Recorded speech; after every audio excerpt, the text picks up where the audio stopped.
First and foremost, can you introduce yourself for everyone?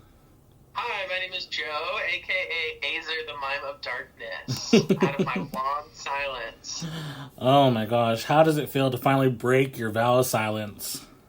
Good, good. They always said, like, new year, new you, so I figured, 2020 was the year to finally do it. No, not really, but, it all worked out. we had to address the old drama of the persona. Yeah. We heard you were seen at PacSun and that you were really a prep. Yeah, I was on my, store journey. I went to, Journeys, and then PacSun, and then I, stopped in at Spencer's, and then, I walked by Hot Topic, but they had excommunicated me because they saw me. Understandable. So, Understandable. On site, I'd be like, lower the gate. Don't let him in. Exactly. They were like, kick that bitch out. Okay, so what was the inspiration that day to film that now viral going under video? Well, okay, so my friends Rachel and Sarah, they had, this whole YouTube channel that they did, their personas with Tara and Raven. And so I, visited them one summer because they moved out of state, and we just ended up traveling and visiting them, and they were like, hey, do you want to, we have this YouTube channel, do you want to, do a video or two with us? And I was like, sure, why not, let's do it. And I was trying to find a USB card because I had, old photos of us, getting into makeup, doing my eyeliner, and, they were like, oh, try on this thing and do this, because I didn't have any, goth clothes. The only thing I had was that black t-shirt with the skull on it. I was like, this is pretty goth, this is pretty emo. And so they were like, yeah. So there were some behind the scenes, but if I can find them, I'll send them to you so you can put them up there. But I was really looking for them because I was like, that would be kind of fun.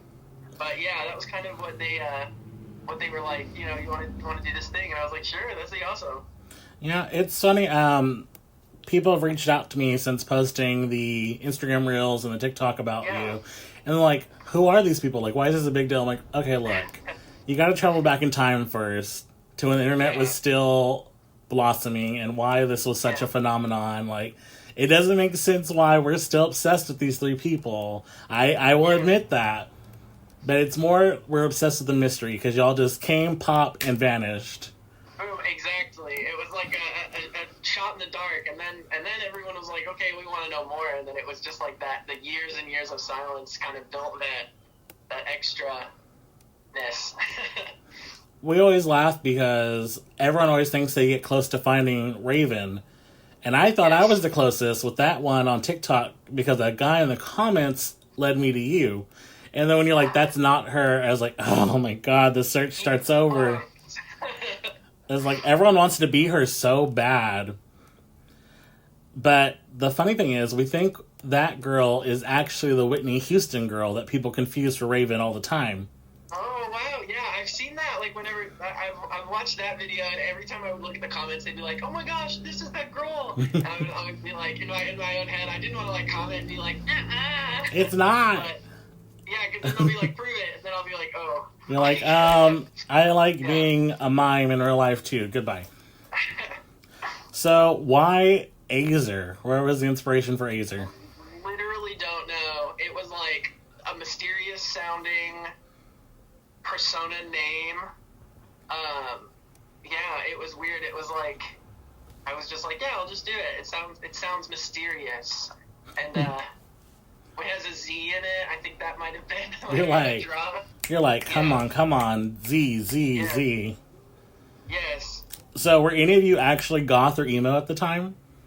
Not at the time, no. I think I grew into it a little more as it went on. I kind of embraced my emo, goth, witchiness, but that's, I see it behind you, your nice tapestry. the Southern Baptist kind of aversion to anything all black, eyeliner, anything like that. I literally just wiped off sigils on my whiteboard before I started. I was like, oh, those are private work. Gotta go. Can't be seen for the rest of the world. Okay. Do you stay in touch with either of the girls?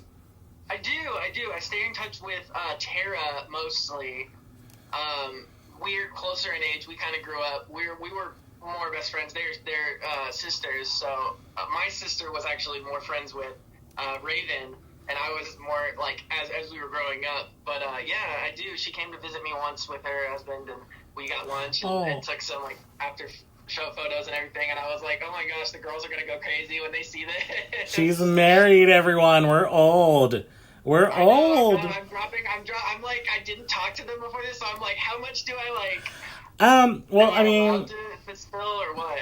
I mean, that's the only real question I have on them, because I didn't want to ask their information from you. Sure. Because that's kind of crappy, in my opinion, when you interview someone and you're like, okay, enough about you. What's the dirt on them? I keep in contact every once in a while. You know, I'll see her posts. You know, sometimes I follow her on different social medias, and I'll see sometimes, and I'll, you know, kind of that as you grow apart a little bit, growing up, you kind of have that. But yeah, we do maintain contact a little bit. So, how old were y'all when you filmed this big viral video, and how old are y'all now? Oh God, it was a while ago. I want to say I was like 8th grade, maybe. So I guess that puts me like 13. Maybe it was between like 13 and 15, I believe. It was like 8th to 10th grade. Yeah, and I was like 14 to 15, maybe even 16, because I was like 12 years ago, where depends like what time this video came out. Yeah, so it was a while ago. It was funny because like I used to work at a record store, and every once in a while someone would come by and be like, okay, so this might be a weird question, but 10 years ago there was like a video and I knew exactly what was I knew exactly where it was going, and they were like, it sounds weird because it was like such an old video, and I was like, oh gosh, like such an old video, and then I looked and it's like, 11 years, 12 years on. I'm like, oh shit. You should be like, actually no, it was my twin. No, I don't know. Get it all the time. Did you think it was gonna blow up, or did you think it was just gonna be something you filmed with friends and that was it?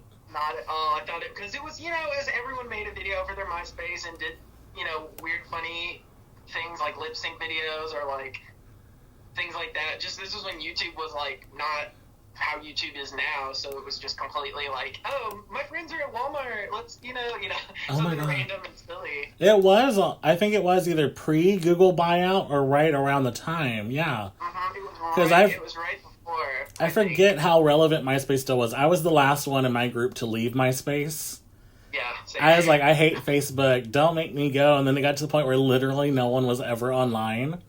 Exactly. And I was like, man, as much grief as MySpace has brought into my life, I love the customability. That is how I got outed to my family. I was never, like, in the closet. It was just understood not to speak about it. Sure. But then we got on at someone's grandparents' house on the computer during the holidays because all of us kids were bored and we were logging onto our MySpaces. And apparently they got a virus and printed out the, like, internet history and my profile, because I was like, if I'm not allowed to be gay publicly, I'm going to be really gay online. And it was bright pink, I love boys. Oh my God, my mom and stepdad confronted me at a barbecue joint and slammed it on the table. What is this? So I was like, oh my God. I just started saying nothing. I was like, we're done. They're like, have you ever kissed a man? Have you ever done this? I'm like, girl, don't ask these questions you don't want to know these answers to. But yeah, no, MySpace, man, it's terrible now. I try to go back. It's definitely an era. It's hard to. My nephew was like, we were talking, and like, we just kind of like, oh my gosh, like, so he's so good with like the iPad and like everything like that, and I was like, he's like knows all the icons and stuff, and I was talking to like my niece and everything like that, and I was like trying to explain to them like what the era of like. What even like everyone has a Facebook now. Now it's becoming like the old person thing to have like a Facebook. Like in Gen Z coming up, they're like, oh no, that's like something like moms had. Yeah.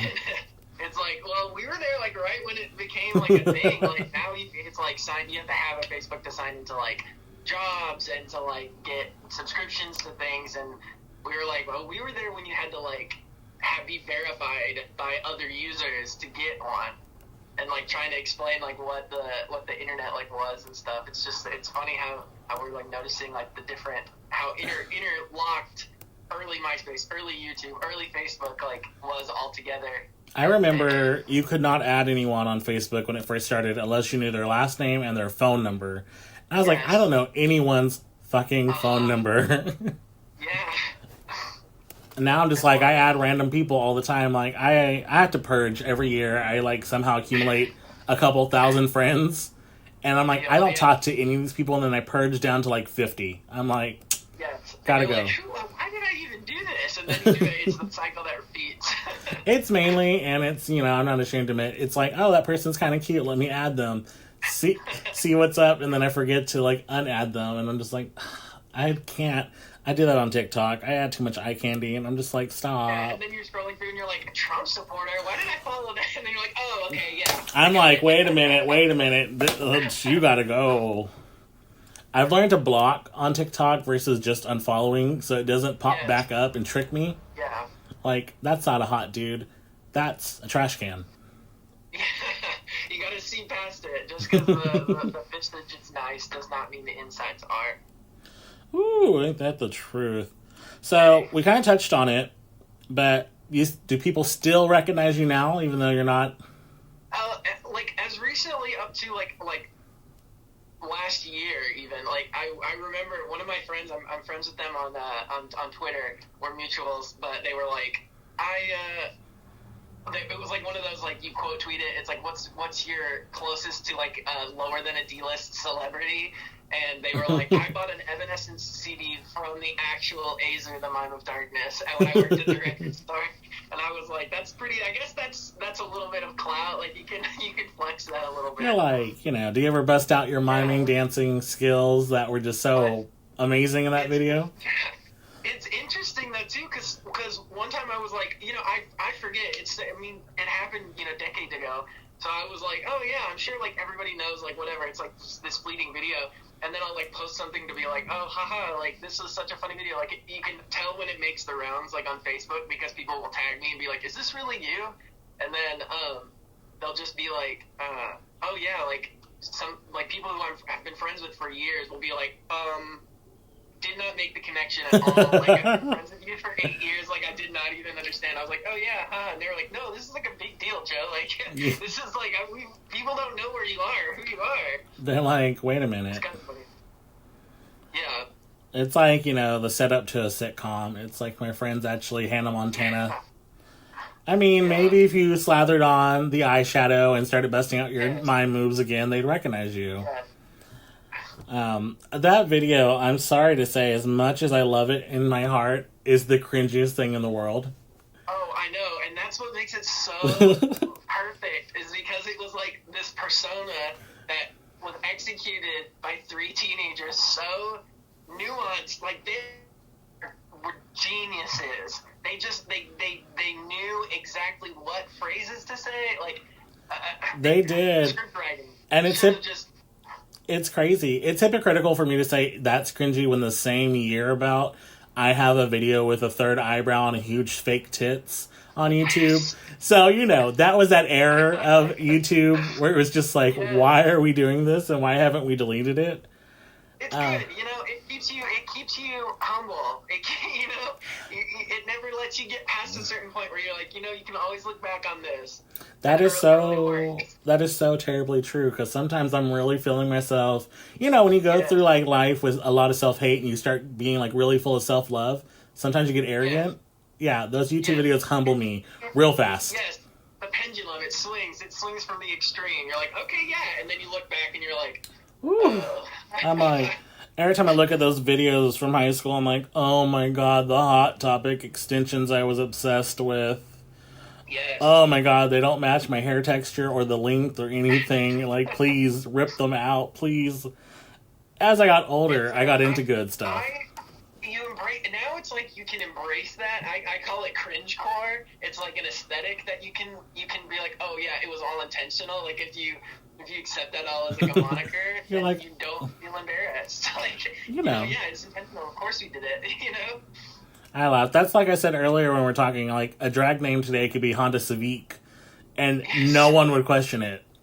And it's just, like, crazy. I like it, though. I like the simplified humor that we've developed as a society. I do too.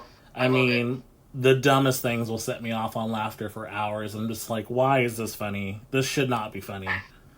Well, I like to think of it as like, if you like, what's the point in taking life too seriously? It's too damn short. Like, to be that confused about personal image, or to be that, like, oh, there was one time, yeah, okay, so I was like,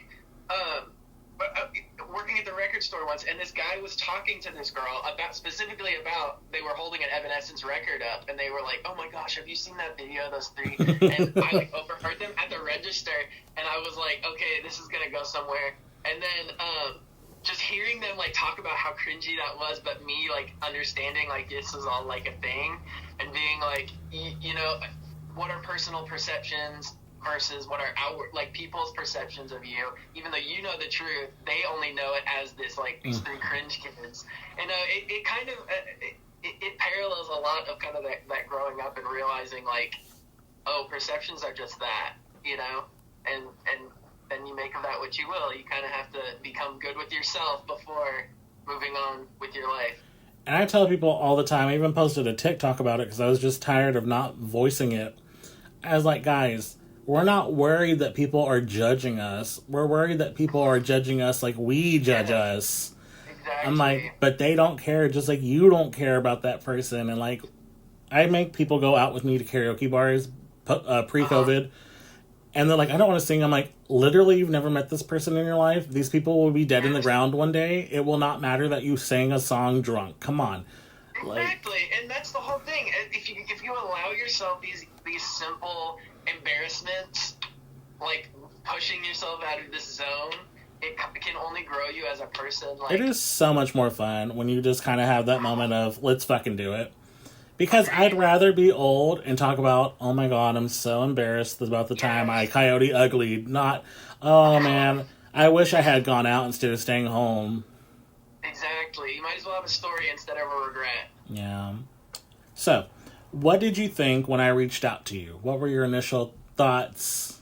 Well, every once in a while, some people will say, are you, you know, I'll get a message here and there. For a while there, it was so weird. There was all these people from, I think, Sweden or Norway. There was like 3 or 4 people I like saw on their Facebooks that they were all from, like, and they were like, are you Azer? Like, are you Azer? They like were messaging me, and I would just ignore it because I'm like, this is, you know, like, whatever. Like, I don't, where is it gonna go from at that point? But then it was like, so every once in a while I would get these little messages or comments and stuff like that, and it would just be like, haha, yeah, and then just drop it and leave it at that. Like, wouldn't go any further like this. When you messaged me, I was just kind of like, you know what? Yeah, why not? Like, let's just go for it. Like, I'm at a point right now where it's like I don't. Yeah, it was just, I felt like it was at that point to be like, yeah, I haven't really talked to people about it, and I know that the girls have before they've done like interviews and stuff like that. So it was, the cat was already out of the bag that it was kind of this like inside joke. Already, because they were kind of the spearheads of it, so I didn't ever want to be like, you know, yeah, it was all a joke, and like kind of ruin their fun a little bit thing, because then it ties into their whole YouTube thing and then all of that. So I was just like, oh, it's been 10 years. I think it's okay. And so yeah, that's kind of like what I felt. I was just kind of literally in a Kroger, waiting for my Uber to pick me up, and I was just like, yeah, why not? I had to work up like the actual courage, because it's like, this is gonna sound so dorky, and I said, this guy is probably so tired of being asked about this stuff, and I was like, send, okay, and then like immediate. I love it. Honestly, I have nothing but fond memories for that time and those videos and everything surrounding that. So it is, I felt no type of way about it except positively. That's all I wanted, because I met someone in that fake Raven chat, and they're like, I found the real Azer, because all of us are like, what about Azer? They're the only one that we have not heard anything about. And this dude's like, oh, I follow him on Instagram. I was like, liar, there's no way. And he was like, yeah, here you go. I was like, shut up. I was like, there's no way. I had a Princess Diaries moment. I was just like, shut up. And I was like, okay. I said, I'm going to do it. And my friend was teasing me because, like, they're like, you're going to interview them? Like, I said, girl, you don't understand. There are questions that have to be answered. I have to have closure. I said, this is 12 years now. Like, come on. And then they were trying to, like, be funny last night. They're like, and what's their name? And trying to Google. And they're like, what about this? I said, baby, if you found it in a Google search, it's not the real ones. I said, we've done this for 12 years. It's that anonymous. It's that anonymous. Well, that's interesting, too, is because my friend Tara, she messaged me one day and was like, hey, you might want to, like Google Azer and stuff, because there was this person who was claiming to be Azer, the Mime of Darkness, but then they were also, like, involved with, like far-right propaganda shit, like no. white power, like, all of this bullshit, like legit, like neo-Nazi shit, and I was like, nope, I'm breaking this thing right now, and so I, like, contacted every, like, you know, this is not who they're saying there, like, because I didn't want to, like, be at this point, like, talking with someone who is, like, kind of like the where are they now, and then that be like, so, about your white supremacist views, and I'm like, no. I remember that whole scandal, because I found out about it after it was resolved, because I was like, no, because someone's like, you know, he's a neo-Nazi now. I'm like, no. What? I was like, wait a minute, hold on, because, no surprise, you were so many people's first crush. Azer, the Mime of Darkness, was everyone's dream boyfriend. We all wanted to date Azer. So, imagine the crush of 1,000 people in the alt community hearing he's a white supremacist. We're like, oh no. Right now, whoever's watching, if you, breaking that, cutting it, nipping it. It was never me. There you go. You can see, you knew the truth. We're like, you thought through it. So many of us were like, wait a minute, and then it was debunked, because we're like, I don't know who this is, but they're claiming to be the girls, and they're saying it's not real, so good. I'm gonna go with that. I said 2 people over 1, who knows? I said maybe one day we'll find out. I was gonna ask what life is for you now and aspirations, but we've been kind of chatting. So talk to me about your music. Like, what is your goals with that? You know, I just kind of got into producing, like, in 2018. I just, like, use GarageBand, and kind of as I release separate things, like, I have a Bandcamp, too, that has my early works, which is another thing where it's, like, you listen back and you're kind of like, you can kind of, I feel like I can see my growth between each individual thing, but I'm currently working on an album that's fairly highly conceptual, but I did put an album out this year in February. It's called Vision. Was kind of a really fun process to do, but yeah, as I grow and learn and kind of figure stuff out, as far as, like, instrumentation and as far as, like, production wise, and even just using a computer instead of just, because I took piano for a long time and I've always been a singer, and so I've just been musically inclined, you know, throughout my whole life. So, but that's different than saying, okay, I'm going to sit at piano and kind of mess around or play a song or something like that, and then actually being like, okay, construct an album, percussion, harmonies, melodies, you know, flow, everything like that, just kind of like is a much bigger beast than saying, I'm going to perform 4 cover songs at, like, my friend's drag show. You know, it's like, you know, there's a lot of difference. But yeah, I make music primarily for the girls and the gays first, and then I just kind of say, okay, this is kind of like a way for me to express myself, and kind of go from there. But I would really like it if people listen to my music. I think it's good. I mean, where can we find your music? Oh, you can find it on Spotify. You can find it on Apple iTunes, YouTube, Neutral Wonder, NEUTRALONEDER. Yeah, it's called Vision. But that one I'm super proud about. But keep your eyes and ears open for something brewing. I'm hoping it comes out next year, but it's fairly conceptual, so it's still in the working process. But it's an everyday thing. So yeah, that's kind of basically what life's been like for me right now. It's kind of dealing with COVID stuff. You know, I'm at home a lot, so it plays with those themes of kind of that isolation, and then that moving on from preconceived what you wanted your 2020 to be like, what you wanted your, you know, kind of life moving forward, you know, doors shut, but then different doors open, and kind of things like that. And yeah, it's just been kind of that whole journey and process.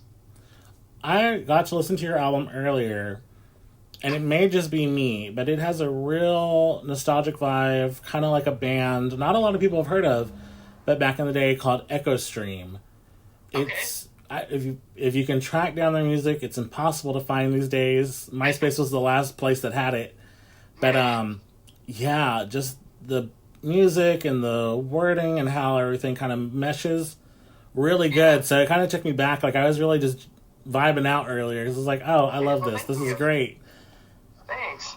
Yeah, it's I always try to experiment with something new, whether it's a new kind of genre slant. I'm primarily, experimental electronic because I feel that gives you the allowance to be weird and kind of a little more. That way, if somebody, says, "Oh, this sounds weird," you're like, "Well, it was intentional." So, like on purpose, kind of, it's avant-garde. You're too basic to understand my vision.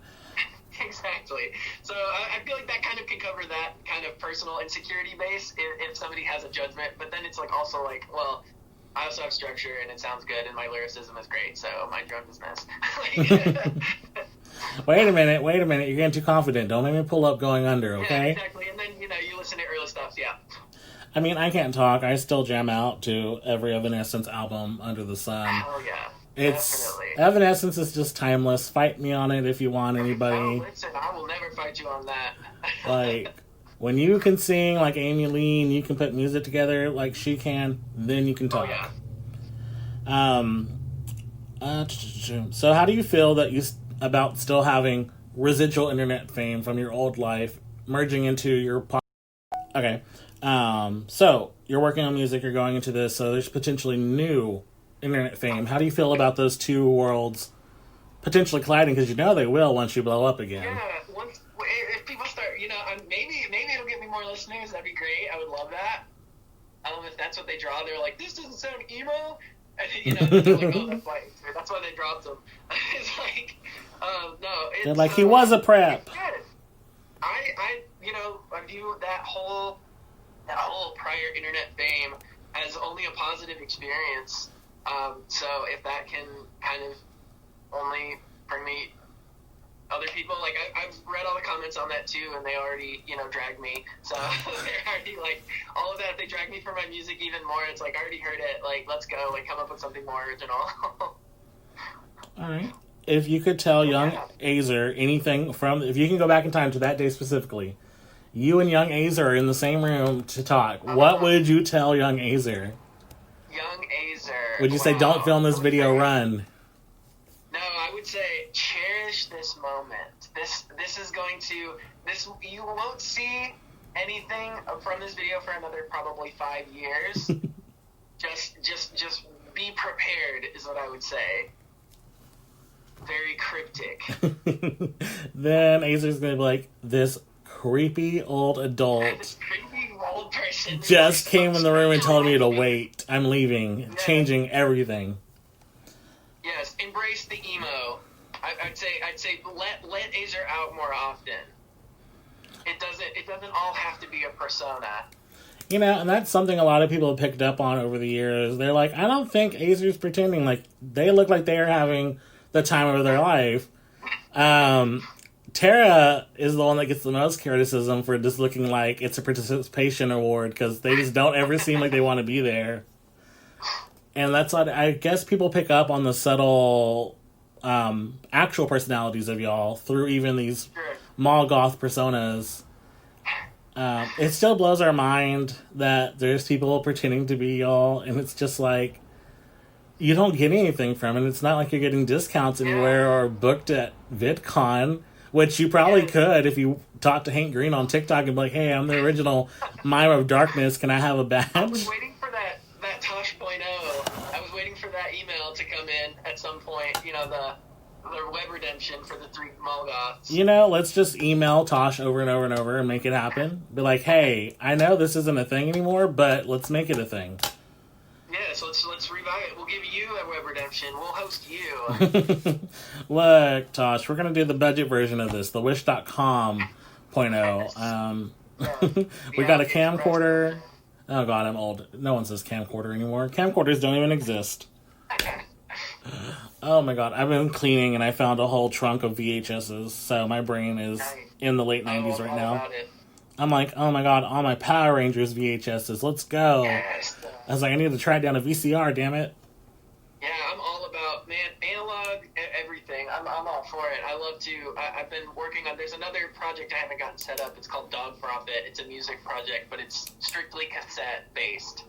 I just think the whole tangibility of holding a cassette is one of the best feelings that you can have. Not to nerd out too much, but that's one of my big. I'm a huge proponent for physical media. I mean, I feel you. I have 2 record players in here somewhere. Apparently one of them's a record killer, but I tell people, the Crosley's not a record killer, it's the needle. You need to upgrade your needle. Don't blame that machine. It's all about the hardware. So, no, I fully feel you there, and there's just a difference in different mediums for the music. Yeah. Electronic's good, digital's good for accessibility, but I don't know, in my last car, I still had a shit ton of CDs just because I didn't want to have to mess with, setting up a playlist. I'm like, pop it in, let's go. I love it. Do you have that binder that you took them all out and put them in that can hold 30? I do somewhere in here. I have it somewhere in here, and that's the shameful thing. Nice. Let me pull out my big Bible of CDs. Yes. Put your DVDs in there too.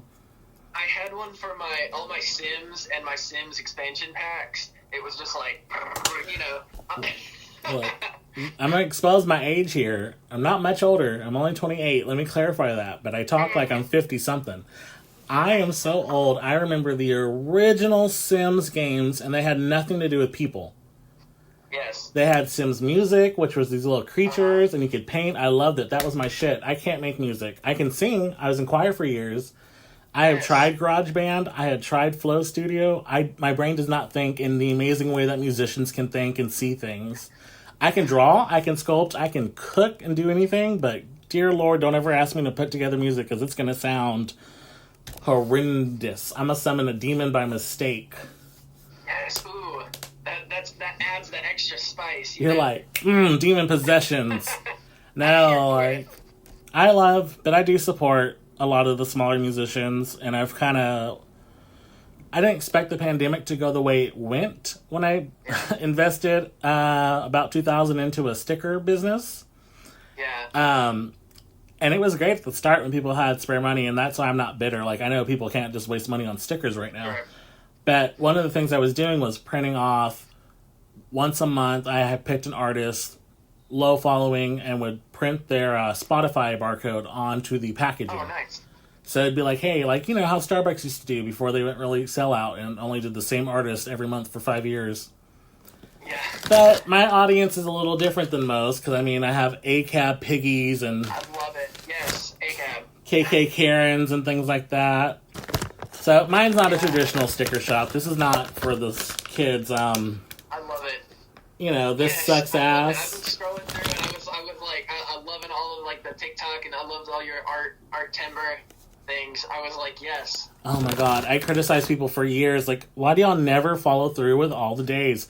Look, mama, now that I've been there, when depression hits in the middle of October... You're just I tried to do an Inktober, I think 2 years ago, and I got to day 2, and I was like, this sucks! I was like, we're done. I was like, this depression hit, I got 5 drawings to catch up on, fuck it, we're done. Yeah. And then I was my friend was like, do you want to know the secret? You start in September. You get the prompt early, and then you just start, and then you release them. Literally. You have an off day. Literally, and my friend's like, you don't really have a set style, do you? I'm like, no, I barely went to digital in June. I was a watercolor artist. It is such a different world. And I tell people all the time when they're like, digital's not real art. I'm like, baby, then let me see you do it. Get over here and let me see this masterpiece. I hate when people say that. My friend is an amazing artist, and he went from doing all physical, paints, markers, pens, and stuff like that, to digital. And he was like, you're learning to do everything, from square one, because all of it's completely different. And then trying to go back from digital to physical, he was like, I keep trying to double tap. Yes. To undo. That double tap. I do it when I'm writing notes, and I'm like, no, that's not a thing. Stop. If it works one day, though, I'm not going to question it. One day we might get there. We might get there with AR or something. Who knows? If it's like I tell you all the time, I'm a witch through and through, but one day, if I learn how to fly a goddamn broom, I'm never coming back. Screw the debt, screw the jobs, I am flying somewhere. Yes. Who's gonna stop me? Yeah. Okay, so, Any message you want to bring out? Because I don't want to take you on an hour-long interview here and take up your time. No, not really. Just try to be a positive light in the world. There's enough negativity for everyone for it to all go around. So try not to contribute to that global negativity if you can. All cops are bastards. Black lives matter. Trans lives matter. Yeah, that's kind of the basic message. Be a good person. Any message for your fan club, the people that are still dying to date you? Do they need to know anything? What's the way to your heart? Give me a minute before the solicitations start. I'm still trying to wrap my head around this whole quarantine thing and where I'm moving forward from this, but we'll see. Maybe 2021. All right, ladies and gents, and all in between, you have heard it. Give them space, and then pounce. Yes. All right, well, Joe, Azer, Mime of Darkness, Mime of Our Hearts. It was so much fun talking with you. Oh, yes. Thank you for the contact. This was really fun. Thank you for, it was great. I had a good time. Yeah, tell the girls if they ever want to talk, I'm here. I will gladly drop everything for them. Yes. Now I got to figure out how to get the audio from my iPad and the video from my phone to cooperate, but it will be done. You'll get it like that. I'll get it, even if I had to voice over both parts myself. Perfect. All right.